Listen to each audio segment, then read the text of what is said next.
Hi, this is Penny once again, and today I am fortunate to talking to my dear friend who I met at the Canfield group once again. We were together in various assisting. We were both in the assisting teams of the Train the Trainer for many years, and I'm going to miss her this year because we're not going to see each other because of the COVID. But I'm here with her now, and there's nothing that beats really having a conversation with Lorna. And Lorna is from Canada. So, Lorna, would you like to introduce yourself? Hi, Penny. I am so excited to be here and to be having a conversation with you. I'm really grateful for the technology that we have and the way that it keeps us so connected. I feel very much in a way that I hear you talk lots in gratitude. The people that we've connected with through the Canfield family and the things that I've learned from each and every one of you are priceless. And that's one thing that I am grateful for. And like you said, I do live in Canada. I live in the province of Alberta. I am a rehabilitation nursing attendant in a hospital, as well as a mindset coach. And I really like to work with values and leadership as well. So the interesting thing with all of that is I can still do it all. The hospital that I work at is it's a smaller rural hospital, yet we are still there and people still do get sick with other things other than the COVID-19.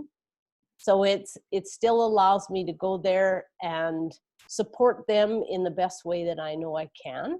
Mm-hmm. And as well as with the coaching or any of the different avenues that I like to work towards with the values and leadership.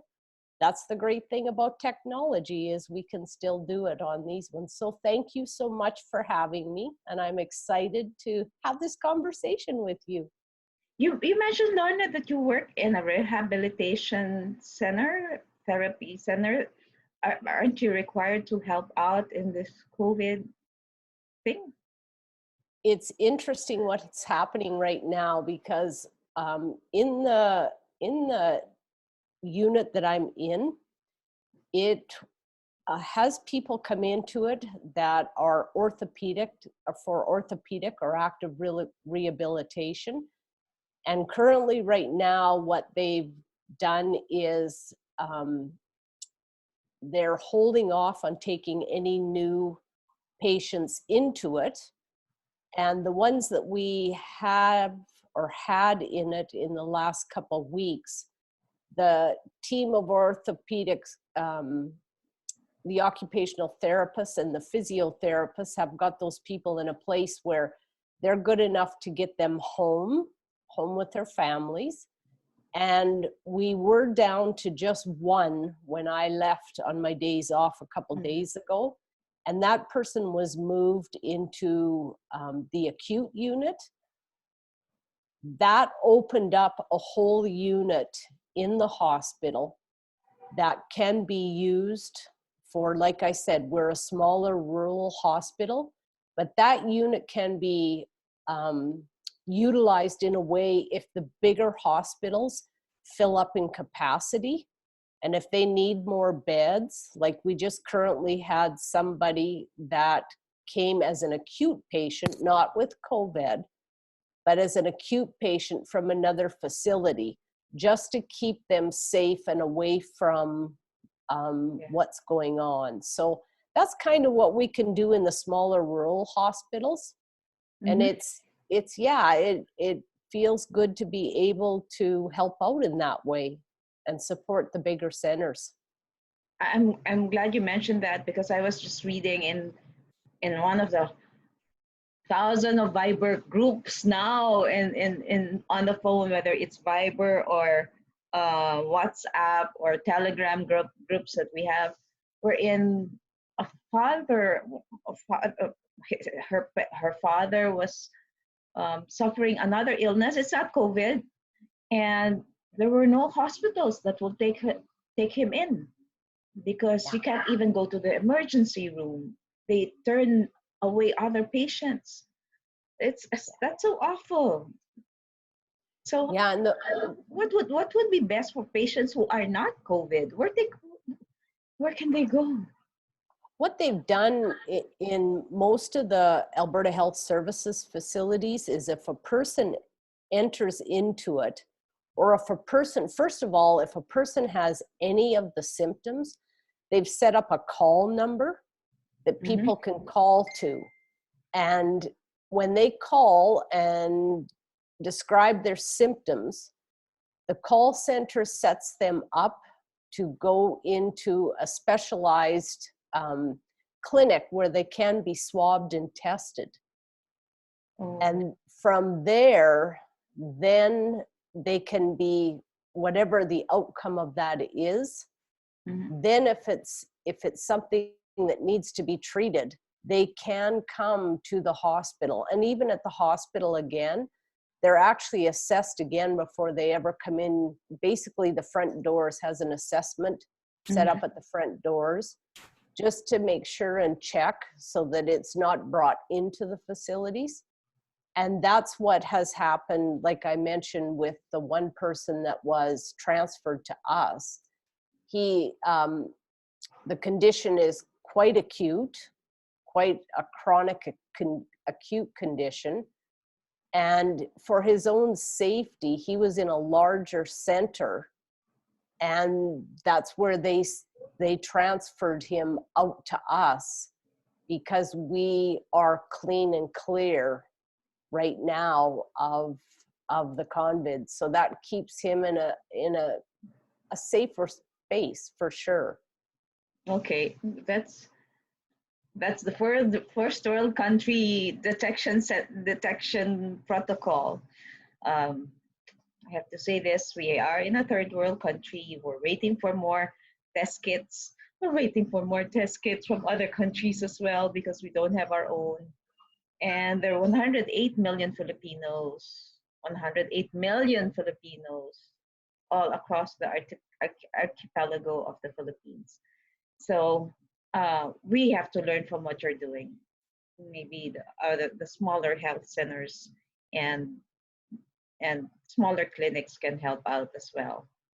So what have you been doing? I know you're on a 10-day break. So what have you been doing? Yeah, so actually, I have been working on for probably about 8 or 9 months. I wanted to set up a new program or set up a new way of reaching out to people. And the thing that I love, just like this conversation, is I love to have conversations with people.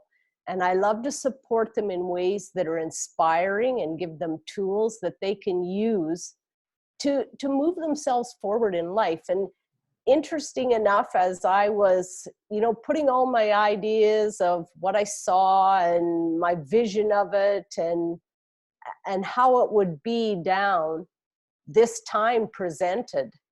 And it was, the thoughts and ideas just became clear right away. And I thought, this is a time more than ever to put this out there and ask people, have people ask me, what's a difficult or troubling situation in your current life right now that I can support you in ways of empowered thinking and with Mhm. tools that I know and I've learned. So I've started a new Facebook group called Ask Lorna. And that's what it is. It's kind of based around the idea of, do you remember Ann Landers or Dear Abby? Mm-hmm. Yes, Yes. yes, Yep. yes. That's my idea of it, because I was doing what I called coffee conversations. Mm-hmm. And I would go out into groups of people where it was arranged. People would invite so many people into their home and we would have these conversations. Well, I wanted to be able to reach more people, and that's where I decided to use technology. I'm learning more and more about technology every day. And yeah, today was the first day that I launched it to Facebook, and I've already been had a couple questions asked and been able to share some information. So I'm really hoping that I can support people with in the best way I can with it. Oh, okay. Then I have a question for you. What can you advise for people who feel anxious? I woke up at 2:30 in the morning yesterday. I wrote in my Facebook group, and I could feel my heart pounding, and I was so anxious. I was saying, what if something happens? And my husband has a pre-existing condition. He's a cancer survivor. I have a 95-year-old father-in-law here. So I feel so anxious. What if something happens? So how do you take that anxiety away? What can you advise? One of my favorites is a gratitude list. Before I go to sleep at night, when I get up in the morning, or at any point in the day, one of the things that I do is I start saying to myself what I'm grateful for. And I breathe. I try to remember to breathe. What it does, Penny, is it brings me present. It brings me into the moment. And it reminds me of what I have right now and how grateful I am for what I have right now. And I think I always think of one of the things that we were taught through Jack, fantasized experiences appearing real, fear. Mm-hmm. And anxiety comes from that. We allow our thoughts get too far ahead of us. And one of the things that I told somebody today was, chunk down your future thoughts, chunk them down to right now, right in the next moment. And to use that gratitude for right now, what I have right now. Okay, I'm writing that down. Breathe, gratitude many times or during the day. I like the breathe, and fear is anxiety.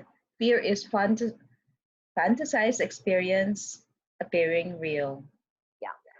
And that's what I believe happens is we get into our mind in the future. We try to go too far ahead of ourselves. We get worrying about what could, what if, and that pulls us into a place in mindset coaching. That's a lot of what my coaching is about, is reminding people that a lot of our thoughts start to create those feelings in us.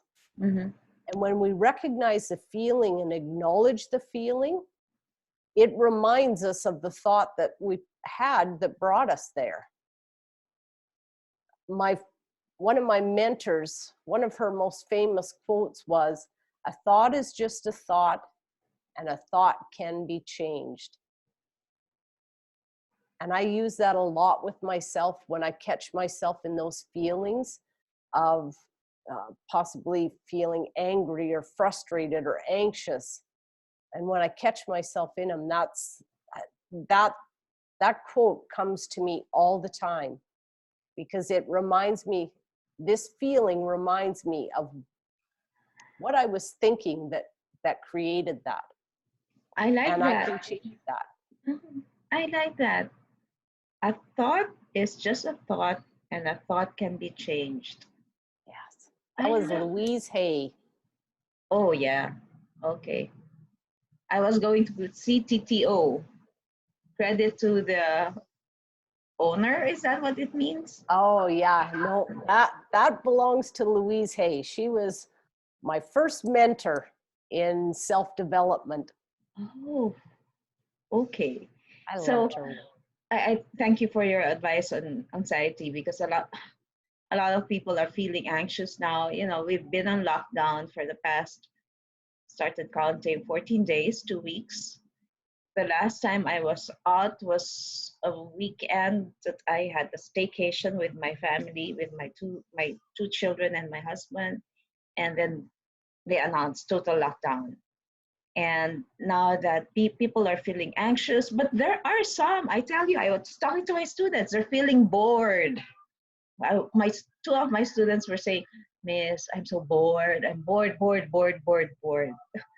What can you advise the young ones who are feeling bored because they have to stay home?" I think that's such a great question, Penny. I think this time is teaching us all to become creative. And that's something that is, with the world of technology, the first thing I've been telling lots of people is, when you're bored, sit down and write out a what do I love list. That's one of the first things that I'll tell them. And as they are creating that list, they start to find almost common denominators in the list. So say one of them is in regards to nature, walking in nature, taking pictures in nature, the smells of nature, and what they can start to do with that then within where they're at right now by using technology. There's lots of different little apps or websites that a person can go to in different little things that you can create and do right in your own home with different products that you have on hand to create and do things. I know my granddaughter the other day made homemade slime, like the old silly putty. Yeah. And yeah, she had posted, her mom had posted a picture about it, because it was something that she remembered when she was younger playing a lot with it. She really, really liked. She had been given it at Christmas time. So I think that's the biggest thing is this is teaching us to open up into our own creativity and open our minds up into new ways of doing things. A lot, I know for myself at home, all of a sudden it was like, okay, I love to read. So yes, I'd been reading on my days off. I also had a condo association that I was doing the books for, and I had 5 months worth of books to do. So yeah, was it my most favorite thing to do? No, yet I got it done. Mm-hmm. I made it the priority on the top of my list and told myself that when it was done, then I got to change the house around, the furniture and everything, any way I wanted to. Because that's something I haven't done for ages, because I had too much on the go, and I found other things that were more of a priority. And that day, after I moved things around and kind of redecorated and moved pictures and that, it felt like it was a whole new place, and it felt so exciting to be in it. Yeah. Oh, that's nice, being able to now understand the priorities, right? Yes. And people would say, because I had no choice. Would you agree with the no choice? I'm totally on the other side of that. I believe we always have a choice. That's something that I know you and I have both learned that in that powerful equation, E plus R equal O.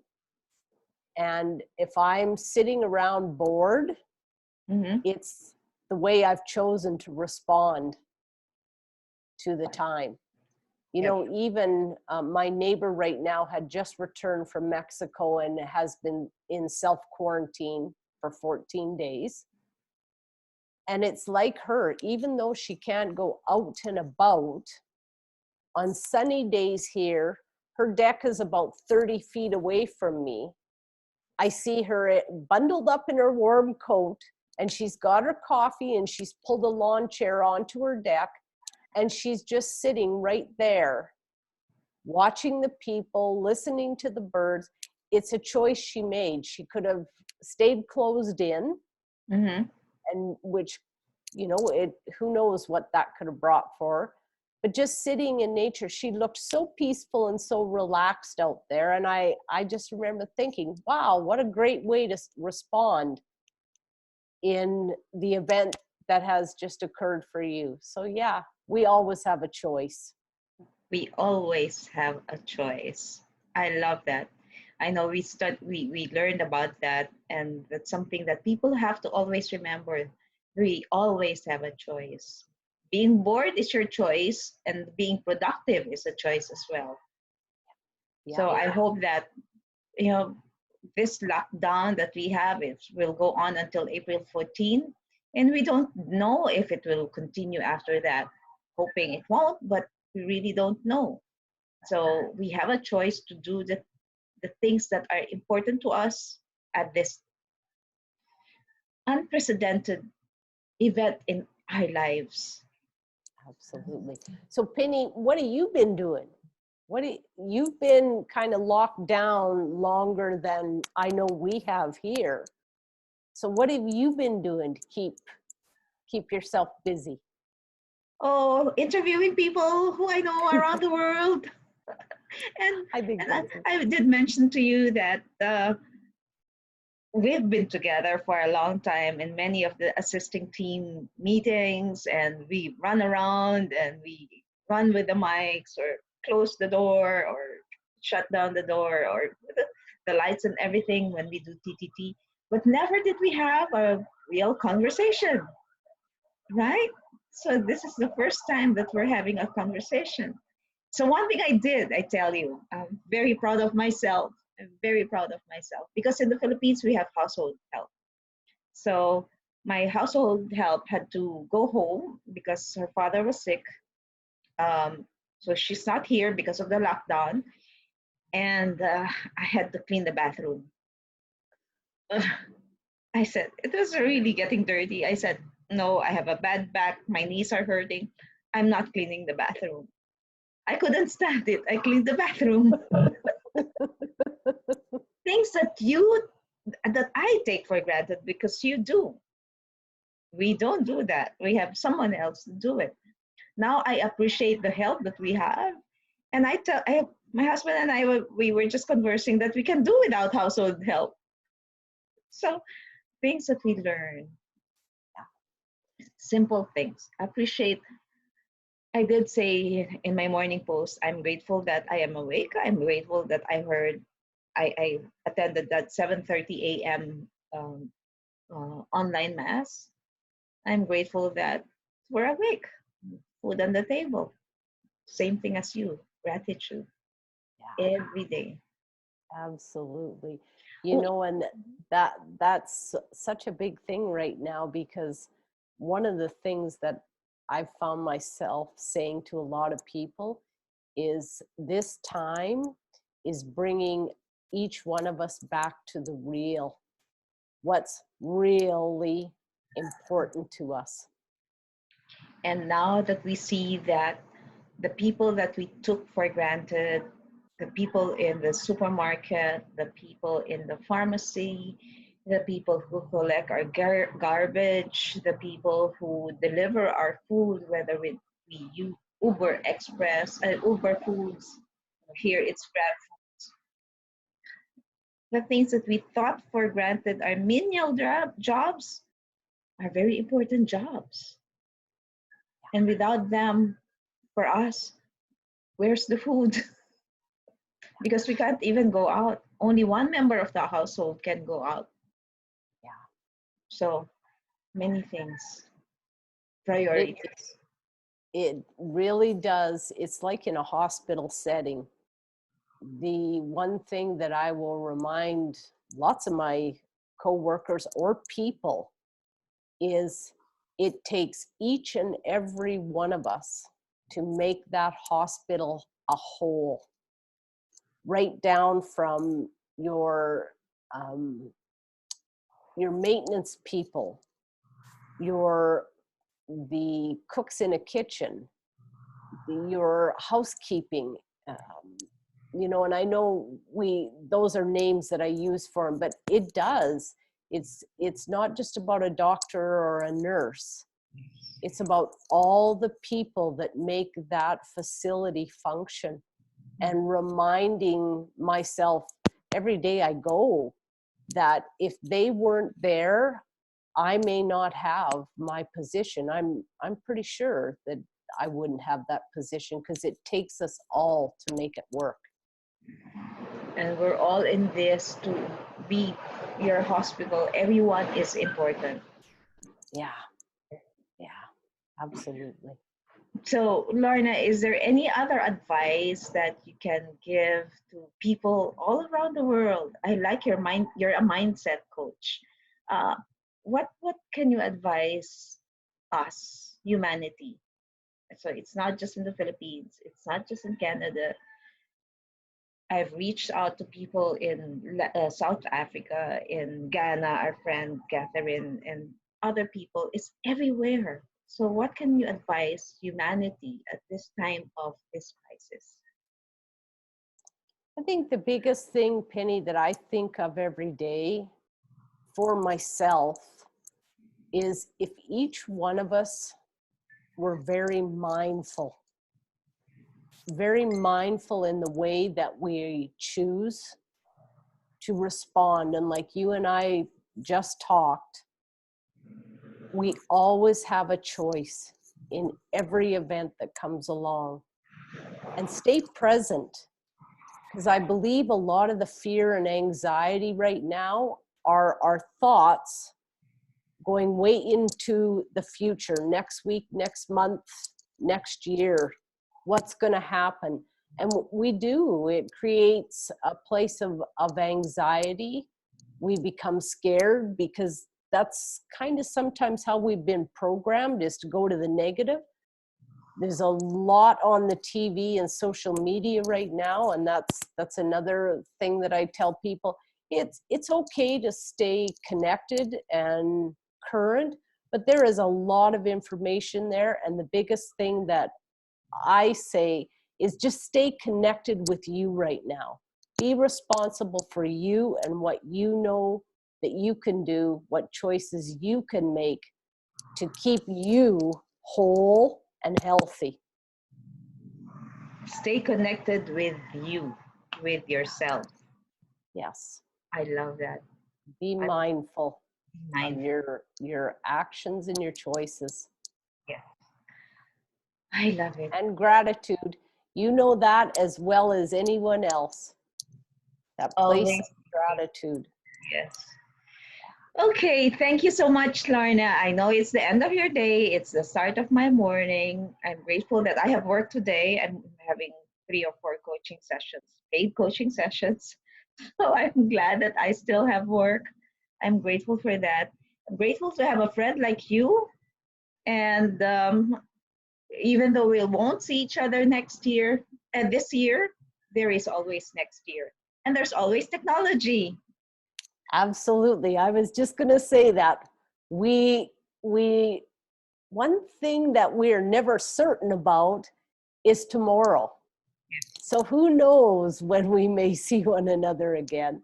And Penny, I love and appreciate you, and I love all that you do. You do so much, and you inspire me with all that you do. And thank you so much for having me here today and having this wonderful conversation. I loved seeing you.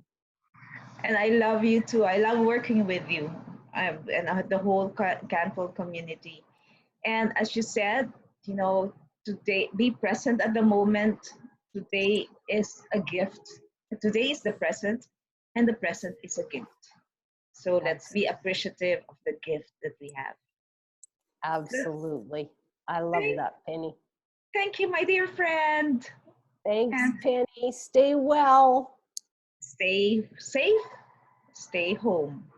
As we Yes. always say in the Philippines, stay safe, stay home. Thank you so much. Thanks, Penny. And you have a good evening. Thank you. Enjoy your day, sharing your goodness. Thank you. Thank you. See you soon. Bye, Penny. Bye.